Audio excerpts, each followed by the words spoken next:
Hello friends, good morning. আজ আমি আর একটা রেসিপি নিয়ে এসেছি। আজ আমি পনির বানাবো। তো পনিরটা আমি কীভাবে বানাবো সেটাই আপনাদের সঙ্গে শেয়ার করব। প্রথমে আমি কড়াইয়ে সাদা তেল দিয়ে দিয়েছি।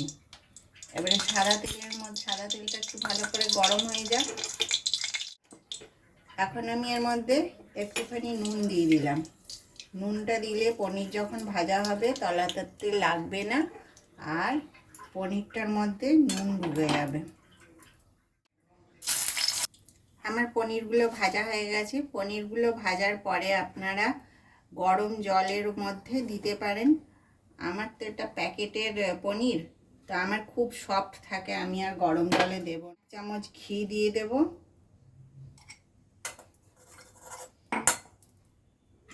এবারে ক্যাপসিকামগুলো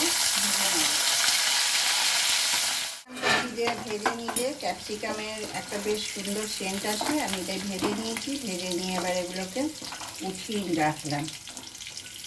এই ঘি আর তেলের ওপরে আমি পেঁয়াজগুলো দিয়ে দেবো। পেঁয়াজগুলো আমি ডুমো ডুমো করে কেটে রেখেছি।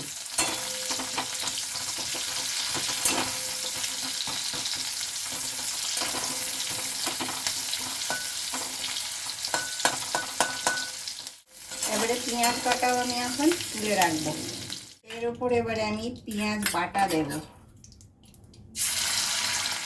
আদা আর কাঁচা লঙ্কা বাটা আছে, আদা আর কাঁচা লঙ্কা বাটাটাও দিয়ে দিলাম। আদা রসুন পেঁয়াজটা খুব ভালো করে কষানো হয়ে গেছে। আমি এর মধ্যে অল্প জল দেব।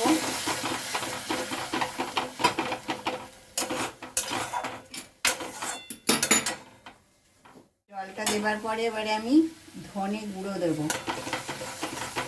পরিমাণ মতন নুন দিচ্ছি। করা টমেটো সস দিচ্ছি 2 চামচ দিলাম। পরে যদি আরেকটু লাগে আরেকটু দিয়ে দেবো। আমি ফেটিয়ে রাখা টক দইটাও দিয়ে দিলাম।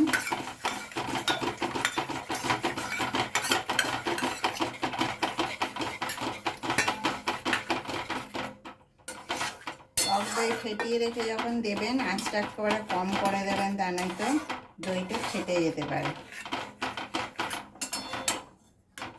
এরপর আমি এই যে ভেজে রেখেছি ক্যাপসিকাম আর পেঁয়াজ, এইগুলো সব দিয়ে দিচ্ছি।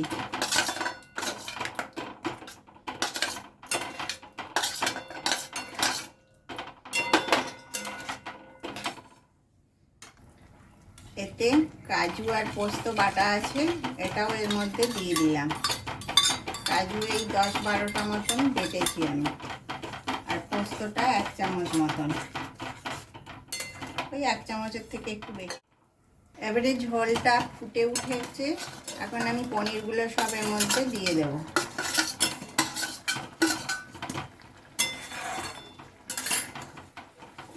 এবার একটু মিষ্টিটা দিয়ে দিচ্ছি।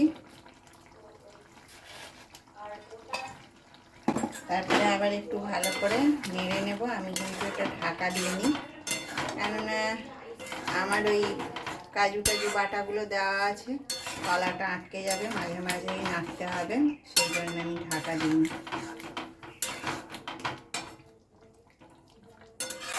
এটা রুটি, পরোটা, ভাত সব কিছু দিয়েই, আবার ফ্রাইড রাইস বানালেও সব কিছু দিয়েই খেতে খুব ভালো লাগে। এভাবে একবার বানিয়ে দেখবেন, আর আমাকে কমেন্টে অবশ্যই জানাবেন কেমন হয়েছে রান্নাটা। আমার চ্যানেলটাকে আপনারা লাইক, শেয়ার, সাবস্ক্রাইব করবেন, আমার পাশে থাকবেন। যারা আমার ভিডিওগুলো দেখেন তাদেরকে অসংখ্য ধন্যবাদ। এবার কসুরি মেথি হাত ঘষে দিয়ে দেব। এটা দিলে সেন্টটা খুব ভালো আসে। রান্নাটা হয়ে গেছে, তাহলে আজ এই পর্যন্ত। আমি এবারে নেক্সট ভিডিওতে আবার দেখা হবে। নমস্কার।